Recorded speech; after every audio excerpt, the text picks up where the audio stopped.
Vamos dar continuidade aos nossos estudos sobre o espaço rural da América e da África. A partir da página 8, Agricultura moderna na América e na África. A agricultura moderna é aquela que coloca em prática os métodos científicos de cultivo e equipamentos sofisticados, além de maquinários com alta tecnologia. De maneira geral, a aplicação desses instrumentos e métodos modernos na agricultura, ela acompanhou o processo de modernização de tecnologia na indústria desde meados do século XIX e acompanhou também a Revolução Industrial e a Revolução Agrícola, que ocorreram também nesse período. Com a difusão desses equipamentos cada vez mais sofisticados e a introdução dessas técnicas mais contemporâneas, tivemos a partir de então uma agricultura mais precisa, com contrastes na produtividade e um crescimento maior da produção.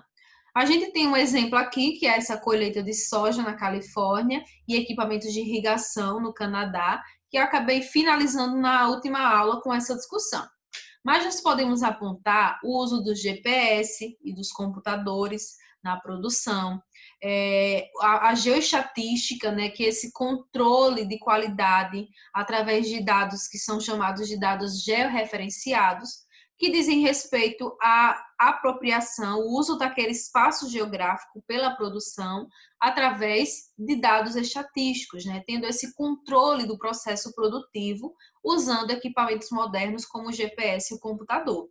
Há, portanto, um monitoramento da variabilidade do clima e do solo da região, há, portanto, também o ajustamento, né, das doses de adubo, de insumos químicos.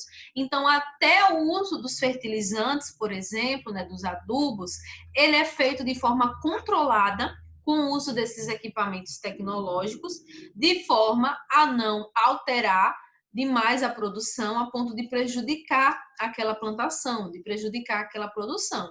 Então, essa agricultura moderna, ela é feita de forma muito precisa. Os equipamentos pesados, como os que a gente vê no campo brasileiro atualmente, como tratores e colheitadeiras, eles começaram a ser utilizados pelos países desenvolvidos já no período pós-Segunda Guerra Mundial, em 1945. Nesse período também houve um impulso, né, de tecnologias que estavam adaptadas às batalhas no campo, às batalhas da guerra que se davam nas áreas rurais.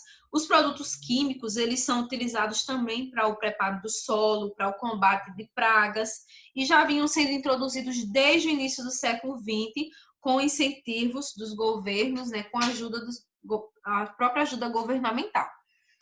Bom, a gente também tem um destaque com relação a esse período de modernização que se chama Revolução Verde.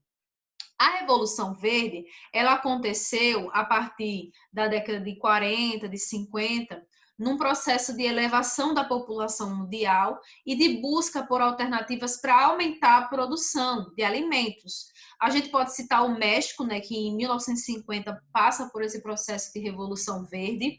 A Revolução Verde ela teve polêmicas nesse programa, porque o mercado ele acabava sendo controlado por um número restrito de empresas que eram favorecidas, né, nesse processo de agricultura comercial, em detrimento das famílias que também praticavam agricultura. Então, as grandes empresas elas foram mais ajudadas nesse processo do que os pequenos produtores. E a Revolução Verde era uma pauta para combater a fome no mundo. Só que a fome do mundo, ela está ligada a crises, a alimentos caros, a conflitos armados. Então, a gente não pode dizer hoje no mundo que há uma escassez grande na produção de alimentos. O problema da fome no mundo hoje é a forma como os alimentos são distribuídos, é a má distribuição dos alimentos. Além disso, um outro problema nesse processo de modernização é o uso excessivo de produtos químicos na lavoura, como os agrotóxicos, que são cada vez mais utilizados, mas que trazem em si recomendações negativas quanto à saúde. As pessoas que utilizam os agrotóxicos, elas têm que ter em mente que o trabalhador que vai fazer o controle, né, das pragas utilizando o produto, ele precisa de equipamentos de proteção que garantam, né, a diminuição dos impactos que o uso desses produtos provoca para o ser humano. Vamos estudar agora outras modalidades de agricultura. Acompanhe, por favor, a partir da página 11. As práticas agrícolas que vêm sendo desenvolvidas nos espaços rurais, tanto na América e na África, não são únicas, tá? Elas têm variações entre si e existem outras formas de classificar os modelos agrícolas. Um exemplo é a gente classificar com base no modelo intensivo ou extensivo. Há ainda o convencional, o agroecológico, o agroflorestal, o modelo orgânico, o modelo familiar e não familiar, o patronal. Então, cada um desses outros modelos são praticados no processo de agricultura, no processo agrícola. Da mesma forma, né, que as práticas agrícolas modernas, elas podem potencializar a agricultura irrigada, essas modalidades de agricultura elas não são excludentes, tá? Elas podem ser desenvolvidas, elas são desenvolvidas por pequenos produtores, por exemplo, mas de maneira geral, a forma intensiva, ela está mais presente no sistema agrícola moderno, enquanto que a extensiva, ela se limita à agricultura mais tradicional, como a agricultura itinerante, por exemplo. A agricultura familiar, ela é realizada por mão de obra familiar, só a família desenvolve a atividade. E são unidades rurais pequenas e no máximo médias. Já na agricultura patronal, o trabalhador ele é contratado por uma empresa agrícola e os funcionários são externos a famílias, eles não são familiares. Tanto a agricultura familiar quanto a agricultura patronal, elas empregam cada vez mais técnicas modernas na sua produção.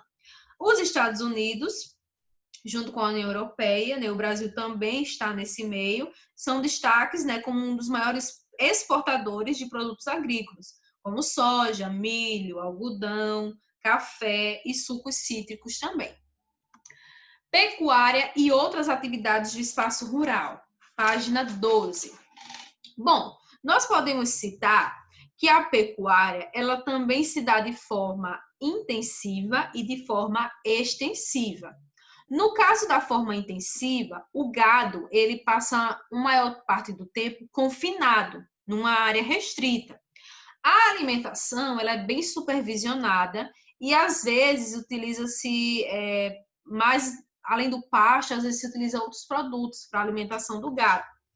Esse tipo de gado, ele é aproveitado não só a carne, mas também o leite, a lã, o couro, nesse tipo de pecuária. Não só o gado, mas também outros animais.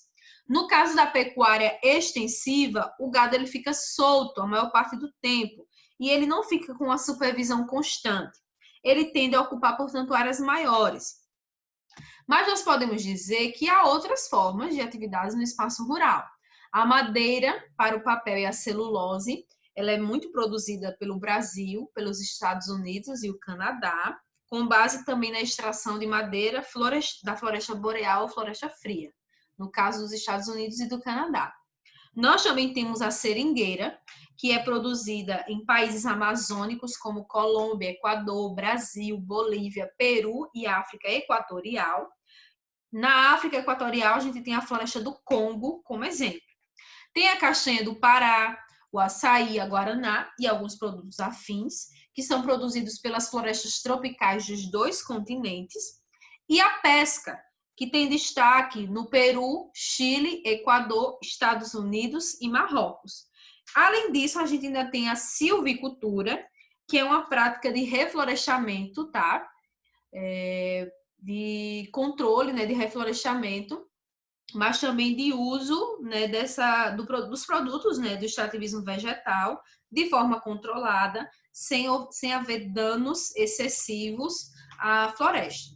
Bom, essa semana vocês deverão responder a atividade da página 10 e da página 13 e vão enviar também pelo Google Classroom na atividade que vai estar disponível a partir do dia da aula, que é a terça-feira, dia 1º de setembro. Fiquem com Deus, qualquer dúvida é só entrar em contato. Até a próxima aula e tchau, tchau.